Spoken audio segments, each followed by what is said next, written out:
Parler de l'agression dont a été victime le ministre de la Jeunesse et l'ambassadeur du Cameroun en Belgique. On a compilé autant pour moi les images des agressions des Camerounais à l'étranger depuis quelque temps.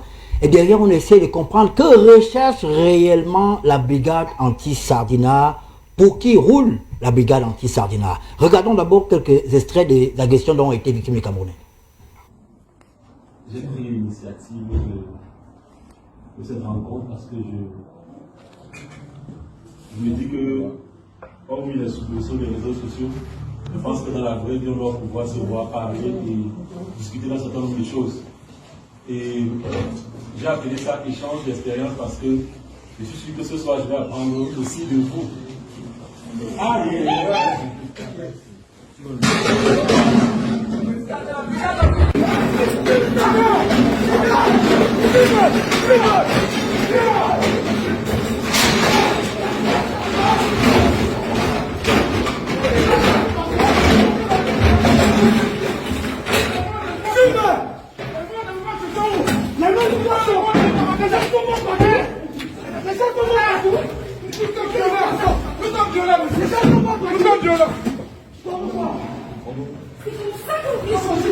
Localisé, il approche de son hôtel.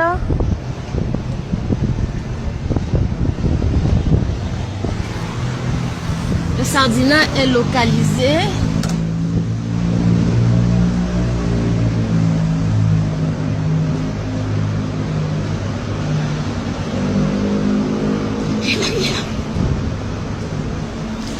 Il est là, le Sardina est localisé. Le Sardina est localisé. Ils sont localisés. Les Sardinas. Ils sont localisés. Ils sont localisés. Les Sardinas sont localisés. Ils sont localisés. Ils sont localisés. On t'attend. On t'attend. Nous allons te traiter. La brigade anti-Sardina, nous sommes là, Obama. Tu as fui, nous allons te traiter. Les Sardinas, ils s'enfuient comme un rat. Pas fui. Allons-y. Allons-y, on va appeler la police. Oui. Voilà. Et c'est le début. Mais c'est comme ça que le... Voilà, je crois qu'on va retrouver la vidéo de l'agression du ministre et de l'ambassadeur qui est blessé. Je voulais recueillir également les avis des uns et des autres sur le plateau. D'abord Pierre Lebon et Langa. Vous avez vu ces images. Là, il y a eu l'agression de Steve Fa. Il y a l'agression dont j'ai été victime moi-même à Paris. On verra les images tout à l'heure, peut-être en mieux d'image de l'agression dont a été victime le ministre et l'ambassadeur du Cameroun en France, en Belgique. Le micro, le réflexe du micro. C'est vrai que je ne me sens pas souvent à l'aise sur les questions politiques. Et c'est vrai aussi que quelqu'un dit que si vous ne faites pas la politique finira par vous faire. Moi, je suis pour une diaspora positive. Une diaspora positive veut dire quoi? C'est-à-dire, c'est des gens qui portent haut le drapeau du Cameroun. S'il faut parler des Camerounais de l'extérieur à travers des actes comme ce que je viens de voir, j'avoue que je suis un peu gêné, je suis embarrassé. Je suis embarrassé parce que c'est vrai qu'on n'a pas encore vu les images du ministre et de l'ambassadeur, mais je crois quand même qu'un grand pays comme la Belgique, j'espère qu'on ne va pas me frapper sur les doigts en disant que je me mêle des questions diplomatiques. Voilà quelques images. Voilà. Ce n'est pas le ministre, mais ils ont confondu le ministre à un autre Camerounais qui a également été enfariné. Heureusement. C'est vrai qu'on l'a rattrapé après. Malheureusement, disons que, je l'ai dit, je suis pour une diaspora positive. À chaque fois qu'on peut parler du Cameroun en mal, parce qu'il y a violence, je n'aime pas la violence d'une façon ou d'une autre. Et quand je vois les Camerounais poser des actes comme ce que je viens de voir là, je suis embarrassé, je suis gêné. Et puis, quelque part, le droit d'aînesse, le respect même, le respect de l'âge. Je crois que ceux qui sont dans la diaspora ont perdu les vertus. Je pense qu'il y a une erreur sur le synthé, mais c'est pas possible, Loïc, terroriste. Mais pour qui roule ces terroristes? Il faut changer le synthé rapidement. On a bien dit terroristes, pas les territoires. Terroristes, les gens de là-bas sont des terroristes. Pour qui roulent ces terroristes? Changez ça rapidement, s'il vous plaît. Allez-y, Pierre Lebon. Voilà. Moi, j'ai une éducation très africaine où le respect de l'âge, le droit d'aînesse, comme mon grand frère Jean-Paul a connu à ma droite, il sait que c'est de façon obséquieuse que je le salue. C'est avec beaucoup de déférence que je m'adresse parfois à lui quand je vois des jeunes Camerounais qui s'attaquent au ministre, qui s'attaquent à l'ambassadeur. Je suis gêné. Et je suis gêné d'autant plus que, connaissant ce qui s'est souvent passé, à chaque fois que les officiels camerounais se sont retrouvés à l'extérieur, je crois quand même que les Belges, le gouvernement belge devait prendre un certain nombre de dispositions. Surtout que il y a eu un préalable au départ, je crois, lors de la cérémonie de dédicace du livre. Et maintenant, le ministre s'apprêtait déjà à rentrer au pays. Je crois que je n'ai pas de leçon à donner à la police belge, mais je crois qu'elle était défaillante. Et je crois aussi qu'il faudrait peut-être, notre ambassadeur, l'ambassadeur belge au Cameroun a déjà été convoqué au ministère des Relations extérieures. Je crois qu'il faudrait, de part et d'autre, c'est-à-dire, autant on devrait demander aux pays hôtes de bien s'occuper de la sécurité de nos officiels qui partent en Europe, autant nous-mêmes, on devrait prendre un certain nombre de dispositions aussi pour s'occuper de la sécurité de nos officiels. Un ministre, ce n'est pas Elanga qui va en Europe. Un ministre, et surtout sachant que ça se passe souvent comme ça, on aurait dû prendre des précautions, surtout après la première attaque. Je crois que l'ambassade, même à son niveau, il y a quand même, on a souvent des militaires, des policiers dans nos ambassades. Ça allait être dissuasif qu'on voit peut-être 2-3 militaires camerounais. Bon. Alors, je suis gêné. Je suis gêné parce que c'est une fois de plus l'image du Cameroun qui est traînée dans la boue. Je n'aime pas la diaspora négative, je suis pour une diaspora positive. Les Camerounais à l'étranger qui peuvent inventer des choses, qui peuvent venir investir au Cameroun, c'est cette diaspora que moi j'aime et que j'approuve. Maître Bissot, est-ce que vous pouvez comprendre, est-ce qu'il y a une explication rationnelle? Est-ce qu'il y a une certaine rationalité qu'on peut donner à de tels actes?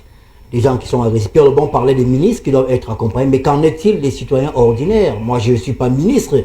J'ai été agressé par ces voyous, ces bandits, ces terroristes à Paris, en France. Est-ce qu'aujourd'hui, on doit ne plus aller à l'étranger parce qu'on a peur des gens? Est-ce qu'il ne faudrait pas peut-être prendre des mesures qui contraignent cela à ne plus agir de la sorte?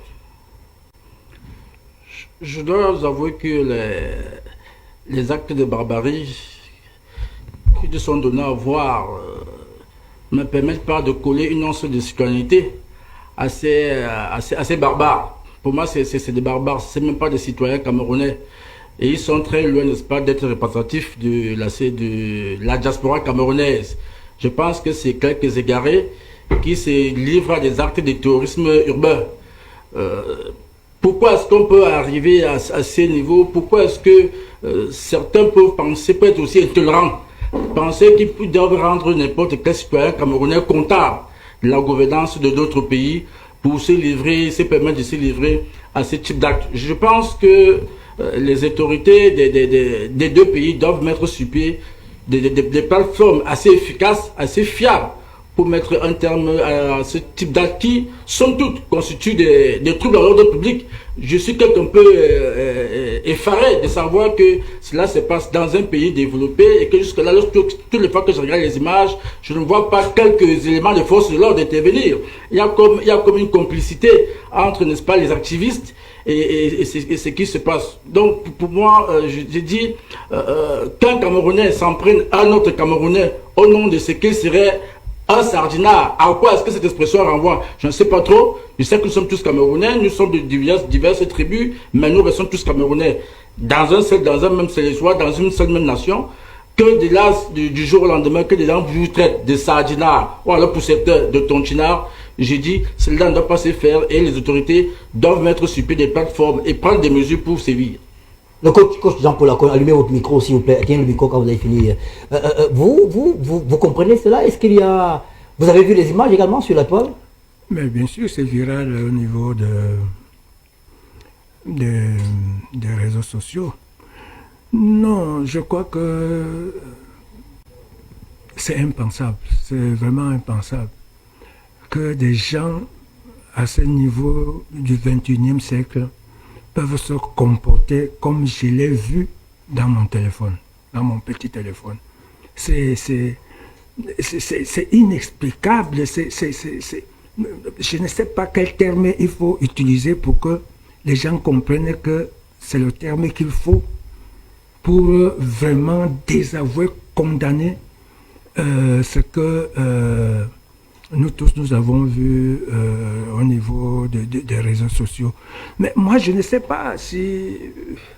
À moins que ce ne soit les Camerounais, je suis tenté de croire. Ce sont les Camerounais. Je ne pense pas que ce soit des Camerounais. Et parce qu'un Camerounais ne peut pas agir comme j'ai vu là. Ce que j'ai vu là.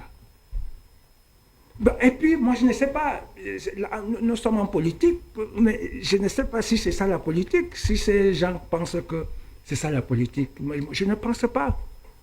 Je ne pense pas. Si la politique, c'est la violence, une violence gratuite, une violence sur des innocents, mais c'est vraiment Ernest Obama, comme tous ceux qui ont pris la parole ici et qui l'ont dit, c'est inqualifiable. C'est inqualifiable. Et je pense aussi, je suis vraiment... Pierre le Mauvais a voulu être un peu... Pierre le Mauvais. Enfin, je suis habitué à l'appeler comme ça. Voulant dire que la police, machin, ceci, mais non.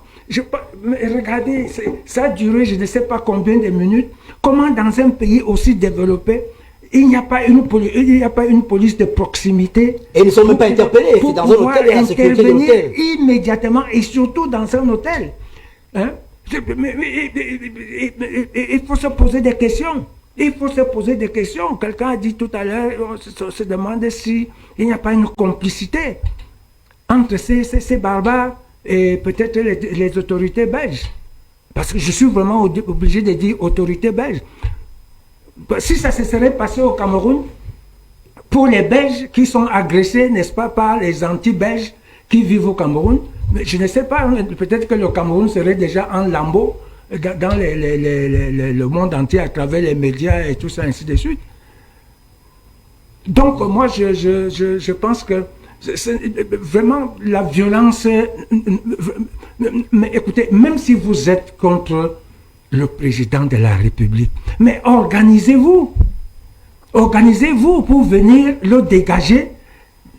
Comme ils aiment toujours exploiter l'expression, pour venir le dégager du pouvoir, organisez-vous, n'est-ce pas, pour venir aux élections. Le président de la République, son Excellence Paul Biya, n'est pas arrivé au pouvoir comme ça. Je crois qu'il a eu à gagner je ne sais pas combien d'élections.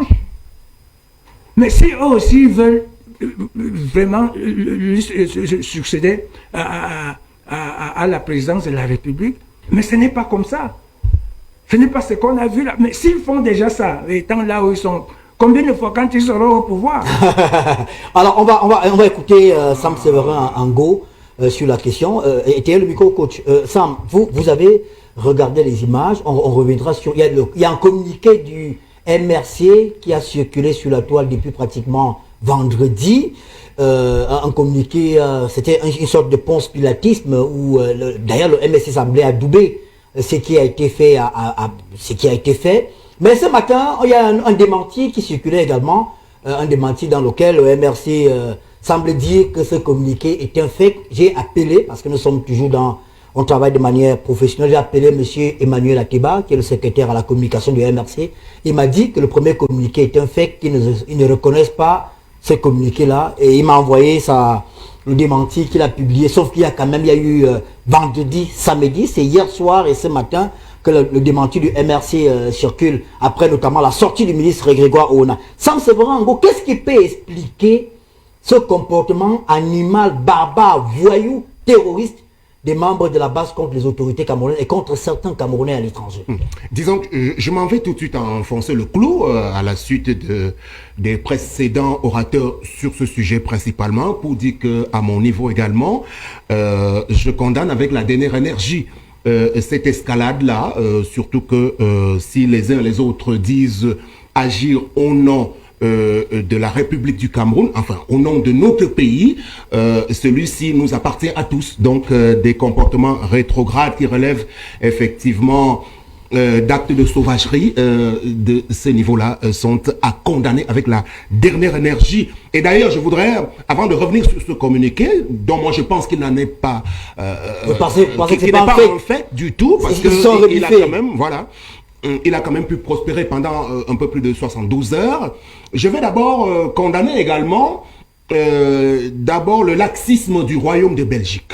Quelque part, parce que aujourd'hui, je pense que c'est l'État camerounais même fait preuve de faiblesse, parce que c'est l'ambassadeur, monsieur Evina Abbé, qui devait être rappelé en consultation à Yaoundé. C'est-à-dire qu'on n'a pas besoin de convoquer l'ambassadeur de Belgique au Cameroun, ou bien le haut commissaire, je ne sais pas trop comment on l'appelle. Bon, on peut le faire venir pour de simples explications, mais il n'était pas sur place là où les événements se sont déroulés. Il faut également que notre État fasse très clairement savoir à notre partenaire belge que nous ne sommes pas contents du déroulement des événements, en faisant venir au Cameroun le représentant du chef de l'État là-bas pour bien marquer notre désapprobation en rapport avec ces tristes événements.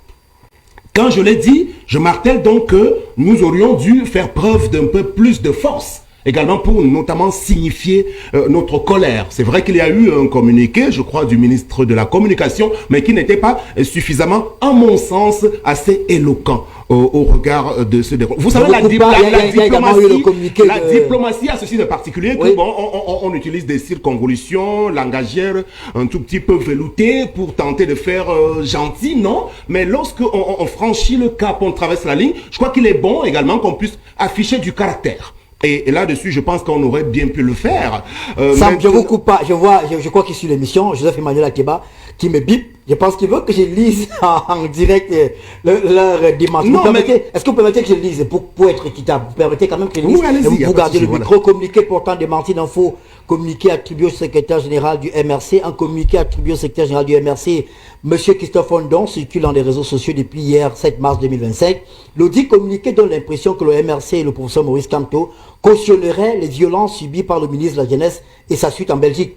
Le secrétaire général du MRC, Maître Christophe Ondon, n'est associé ni de près ni de loin à ce communiqué. Nous tenons à rappeler que tout en défendant les droits légitimes des citoyens à la liberté d'expression, de manifestation et d'opinion, nous ne sommes toujours opposés à tout acte de violence, d'où qu'il vienne, et plus encore pendant cette veille de l'échéance électorale capitale dans notre pays, car nous savons qu'il y en a pour qui la violence et le chaos serviront d'issue de secours. Notre aspiration au changement dans la paix par les urnes exige un climat de paix, de sécurité, afin que les élections se déroulent dans la sérénité. Nous invitons les militants et sympathisants du MRC ainsi que tous ceux qui aspirent au changement dans la paix et par les urnes à la vigilance pour éviter les pièges des officines du régime déjà en intense activité pour créer la confusion. Je rappelle qu'il y a également le communiqué le parti du PAL, Célestin Bédiki, qui condamne avec la dernière énergie, et il a utilisé l'expression de ces barbares. Il dit ces barbares, Écoutons, le parti d'Alliance libérale, par ma bouche, condamne fermement avec la dernière énergie ces actes de banditisme public, leurs auteurs et leurs inspirateurs. Ces faits sont révélateurs d'une mentalité et d'une culture de sauvagerie criminelle qui habitent leurs auteurs et leurs inspirateurs. Donc pour Célestin Bédiki, c'est clair, il y a un commanditaire derrière. Allez-y, Sam Soborango. Voilà, donc sur ce communiqué, moi je persiste à dire que la signature du secrétaire général, on peut vérifier sur son authenticité, et je pense que elle ne peut pas être complètement, on va le dire comme cela, annihilée. Il me semble que qu'il y a un lien entre la base. Ils sont en train de rétro-pédaler simplement parce qu'ils se rendent compte que c'est quelque chose qui n'a pas été apprécié par la majorité des Camerounais d'ici et d'ailleurs. Donc aujourd'hui, moi j'étais estomaqué de le percevoir et j'en suis véritablement déçu de voir qu'il y a ce rapprochement aujourd'hui entre ce parti-là et les membres de cette organisation à caractère terroriste également. Je pense qu'ils auraient mieux fait de se lever d'abord, au lieu même d'agir par communiqué interposé. Je pense que le professeur Kamto, à qui on attribue un rattachement avec la base, aurait dû se lever il y a belle lurette pour bel et bien indiquer qu'il n'a rien à voir avec les agissements de ces gens-là. Mais il ne l'a pas encore fait de façon complètement ouverte. Et c'est pour cela que moi, je continue de penser que ce communiqué qui est signé avec les armoiries du MRC, le papier en tête et toutes les signatures, je pense qu'ils sont simplement... Bon, mais ce n'est pas mauvais aussi s'ils sont capables de reculer et de se rendre compte qu'ils se sont trompés. Mais je pense qu'il faudrait qu'à un moment donné, pour les intérêts qui concernent la stabilité du Cameroun, pour la cohésion sociale, qu'on soit à peu près tous au même niveau. Ben, vous êtes quand même un ancien militant du MRC, je ne me trompe pas. Quand vous étiez à l'intérieur, parce qu'aujourd'hui certains pensent que le prof est une sorte de El Padre de la basse. Et vous n'avez pas ressenti des accointances, des liens, quelque chose qui pourrait faire penser qu'il y a une sorte d'inspiration qui viendrait de là? Bon, écoutez, moi, je n'étais pas complètement de l'intérieur, contrairement à ce que vous pouvez penser. Complètement de l'intérieur, ça veut dire quoi? Non, je n'y étais pas. Je n'étais pas très associé à tout ce qui se faisait. La preuve, c'est que lorsqu'on prend la décision en 2020 qu'on ne part plus aux élections, moi, j'étais celui qui dirigeait les équipes de la région du Sud. J'ai été surpris par l'information. En cours de route, pas du tout. Donc, il y a eu un gros mensonge. Je me rappelle à l'endroit où je me trouvais lorsqu'on apprend l'information par voie de presse. Moi, j'étais en route pour venir déposer les dossiers. J'étais entre Mengueme et Ngoulé-Macon, véritablement. Donc, on n'a pas consulté les uns les autres. Donc, je n'étais pas associé à ça. Il y a un petit groupe de gens qui prenaient toutes les bonnes décisions. Maintenant, moi, ce que je peux reconnaître, c'est juste le caractère un peu intolérant.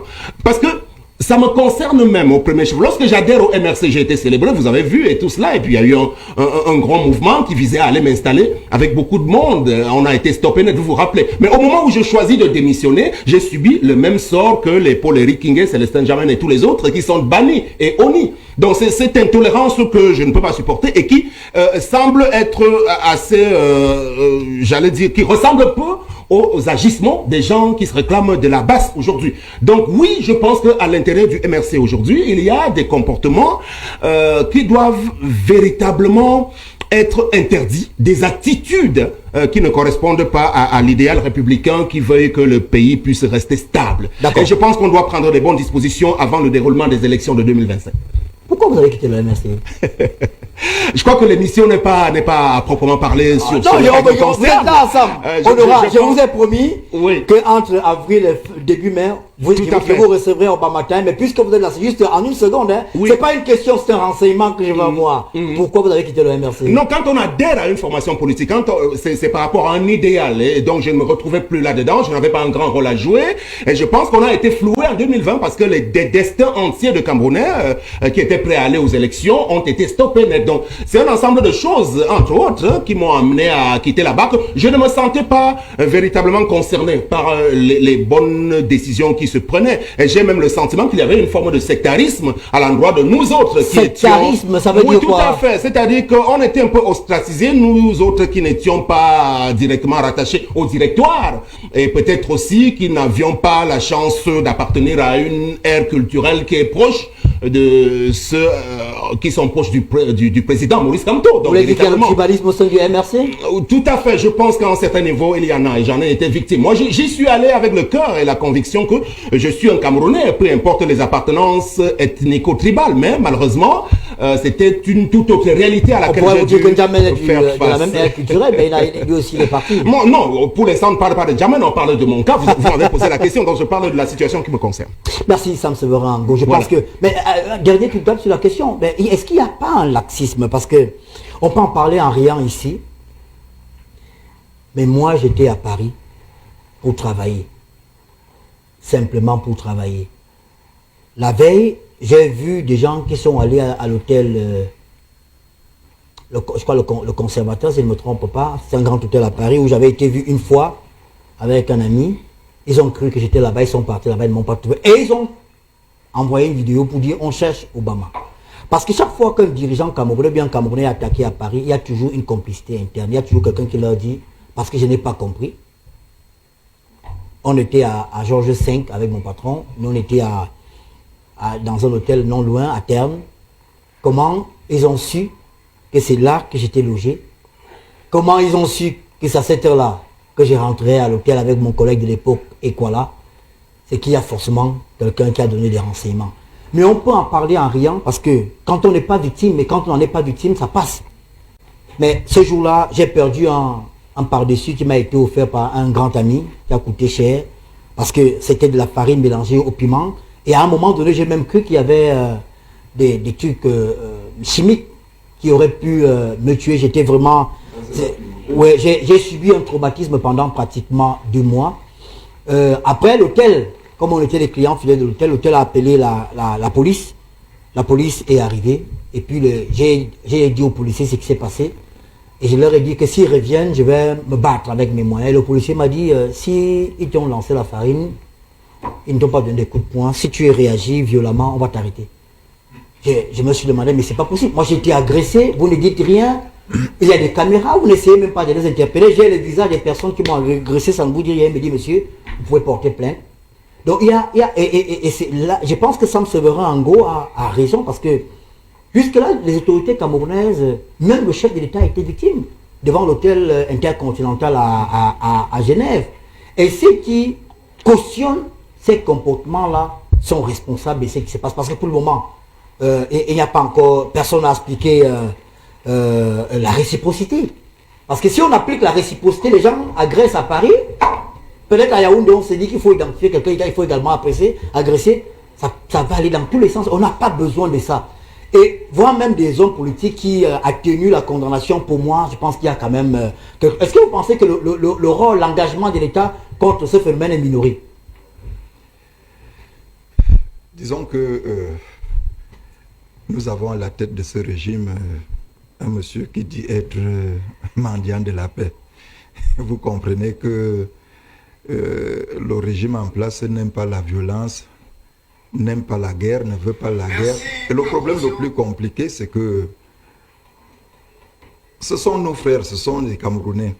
Et c'est pour cette raison que je rejoins Sam Severin sur le fait qu'on aurait dû rappeler notre ambassadeur au Cameroun pour que ça serve un peu, je ne dirais pas de leçon, mais pour que le royaume de Belgique comprenne que nous sommes fâchés, nous ne sommes pas contents de ce qui s'est passé sur le territoire belge. Et en toute chose, nous sommes des journalistes, le renseignement sert la guerre. C'est-à-dire pour gagner une guerre, il faut avoir les renseignements sur les effectifs de l'adversaire, sur les moyens, sur un certain nombre de choses du côté de l'adversaire.